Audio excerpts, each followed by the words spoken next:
ফ্যাসিবাদী হাসিনার ব্যক্তিগত প্রতিহিংসার শিকার হয়ে মিথ্যা মামলায় 2018 সালের 8 ফেব্রুয়ারি থেকে 2 বছরের বেশি সময় অন্ধকার কারাগারে আবদ্ধ থাকার সময় উপযুক্ত চিকিৎসার অভাবে দেশনেত্রী দারুণভাবে অসুস্থ হয়ে পড়েন।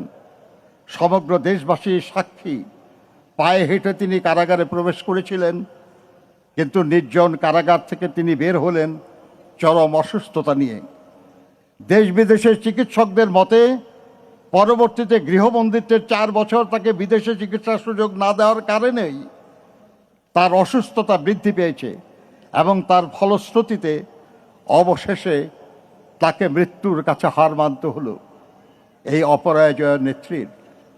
তাই এই মৃত্যুর দায় থেকে ফ্যাসিবাদী হাসিনা কখনো মুক্তি পাবে না। দলমত নির্বিশেষে সমগ্র দেশবাসীর শ্রদ্ধা, ভালোবাসা ও দোয়া নিয়ে তিনি বিদায় নিচ্ছেন।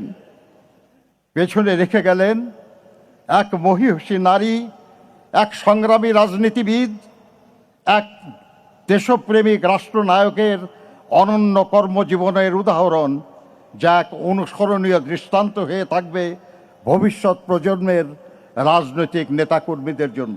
আরাফাত রহমান কোকো স্বৈরাচারী আওয়ামী লীগ সরকারের রাজনৈতিক প্রতিহিংসার শিকার হয়ে মালয়েশিয়ায় অবস্থানকালে প্রকৃতপক্ষে বিনা চিকিৎসায় 2015 সালের 24শে জানুয়ারি মাত্র 45 বছর বয়সে ইন্তেকাল করেন। তার লাশ যখন ঢাকায় আসে তখন তার মা দেশনেত্রী বেগম খালেদা জিয়াও ছিলেন তার গুলশান অফিসে সেই একই সরকারের প্রতিহিংসার শিকার হয়ে অন্তরীণ।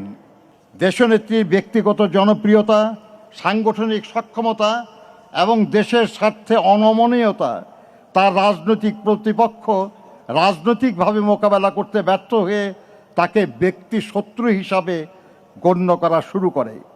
স্বৈরাচারী শেখ হাসিনা, স্বৈরাচারী হোসেন মোহাম্মদ এরশাদ, এমনকি তথাকথিত 1/11 সরকারের সময়ও দেশনেত্রীকে কারারুদ্ধ করা হয়। ফ্যাসিবাদী হাসিনা স্রেফ প্রতিহিংসা চরিতার্থ করার জন্য দেশনেত্রীকে তার শহীদ স্বামীর স্মৃতি বিজড়িত বাড়ি থেকে উৎখাত করে এবং মিথ্যা অভিযোগে 17 বছরের কারাদণ্ডে দণ্ডিত করে। তবুও আধিপত্যবাদী অপরাজনীতির সাথে তিনি আপোষ করেননি মত প্রকাশের স্বাধীনতা কিংবা ভোটাধিকারের প্রশ্নে। ফলে তিনি হয়ে উঠেছিলেন ফ্যাসিস্ট শাসন বিরোধী লড়াইয়ের অনন্ত অনুপ্রেরণা। আজ দেশনেত্রী সব অভিযোগ থেকে মুক্ত হয়ে লক্ষ কোটি মানুষের শ্রদ্ধা ও ভালোবাসায় সিক্ত হয়ে